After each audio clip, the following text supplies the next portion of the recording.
ልረዳ እችላለሁ። ስለዚህ እኔ አገር ውስጥ ያሉ የፖለቲካ ኃይሎች አሁን እየተባሉ ያሉት ሶስቱ እንዳልሽው ፎርማል የሆነ መግለጫ ባይሰጡም ወደ ትብብር አቅጣጫ የሚሄዱበት እድል የለም ልል አልችልም። ያለ ነው የሚመስለኝ፣ የምገምተው ነው ማለት ያለ ነው የሚመስለኝ። ለምንድን ነው የምገምተው?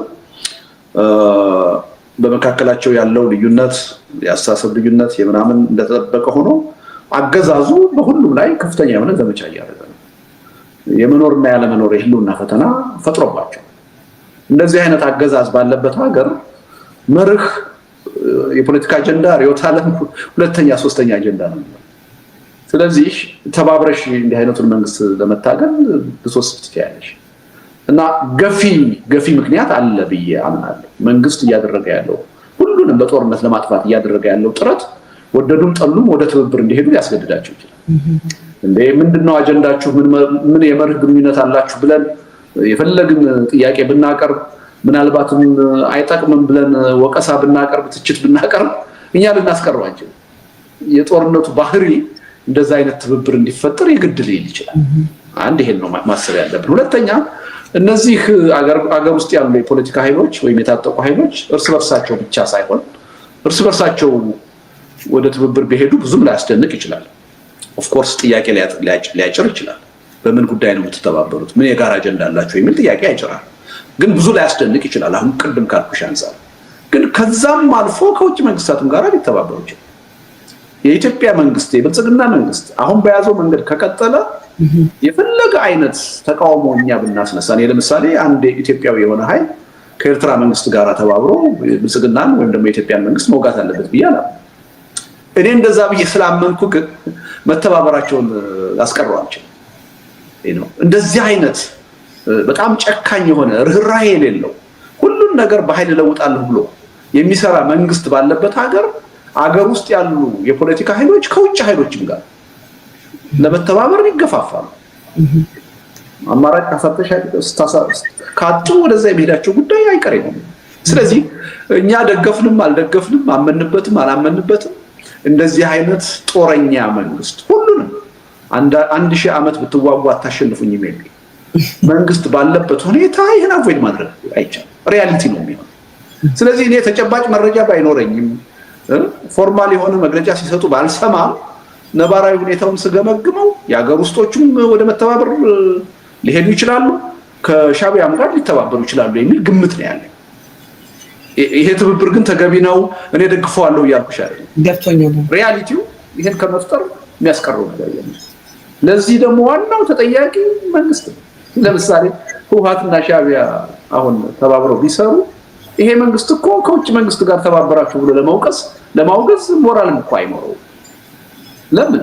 እሱ ነው መጀመሪያ የሻዕቢያን ጦር ጋብዞ ኢትዮጵያ ውስጥ እንዲገባ አድርጎ የራሱን የሚመራውን ህዝብ ያስጨፈጨፈው ይሄ መንግስት ነው። አሁን ይሄ መንግስት ምን ሞራል አለው ከውጭ መንግስታት ጋር ተባብራችሁ ጦርነት ልታካሂዱብኝ አትችሉም ለማለት ነው? ያ ሞራል የለውም። ምክንያቱም ይሄን ነገር ኖርማል አድርጎታል፣ ራሱ አካሂዶታል። ስለዚህ ለሌሎቹ ምክንያት ሰጥቷቸዋል።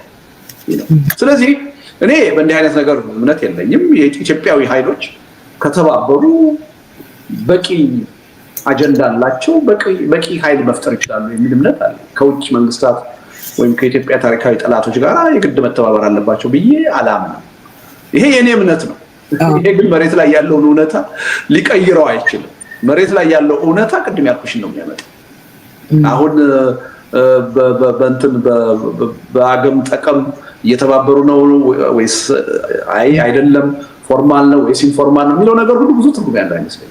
ነገሮችን በደንብ ገጣጥመሽ ስታይ የሚባለው ነገር አፍጥጦ እየመጣ ነው እና ማርያማዊት ምንድነው? እኔ የታሪክም ተማሪ ነኝና ኢትዮጵያ በጦርነት የኖረች ሀገር ነው። ግን እስካሁን ድረስ ያሳለፍናቸውን ጦርነቶች ወደኋላ ሄጄ ለመገምገም ስሞክር የዚህ አይነት የኃይል አስተላለፍ ኢትዮጵያ ውስጥ ኖሮ ያውቃል። እንደዚህ ፈርጀ ብዙ ይሆን ብዙ ኃይሎች የሚያሳልፍ በሀገር ውስጥም በውጭ አይነት ኢትዮጵያ ጦርነት ገጥሟት አያውቅም። በጣም በአይነቱ የተለየ ነው እና ውጤቱ እንደዚህ በቀላሉ ምን ገምተው አይደለም። በቀላሉ አንድ ኃይል አሸናፊ ሆኖ የሚወጣበት አይደለም። የመንግስታቱን ህልውና የሀገራቱን ህልውና የሚወስን ጦርነት ነው የሚሆነው። አይደለም የኤርትራንና የኢትዮጵያን በአጠቃላይ የምስራቅ አፍሪካን ህልውና የሚወስን ነው። ይሄ ጦርነት በጣም ከባድ ጦርነት ነው። ስለዚህ በውጤት በህዝብ እልቂትም ልንገምተው ከምንችለው በላይ እጅግ አስፈሪ ጦርነት ነው አፍጥጦ እየመጣ ያለው። ለዚህ ነው አሁን የቅዳሜው አይነት ትዕይንተ ህዝብ እጅግ ወቅታዊና አስፈላጊ ነው።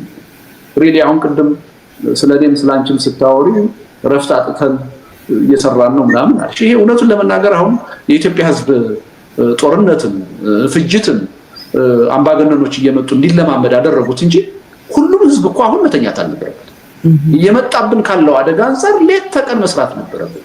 በእያንዳንዱ ቀን አደባባይ እየወጣን እኮ መሰለፍ ነበር ጦርነትን ለማስቀረት። ግን አደረዘዙ።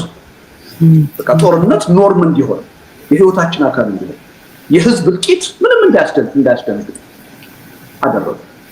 እኔ በዚህ ምክንያት ነው እንጂ ኢትዮጵያ አሁን አፍጥጦ የመጣባት ጦርነት እጅግ ዘግናኝ የማናችንንም ህልውና የሚያተርፍ አይደለም እና ከባድ ነው።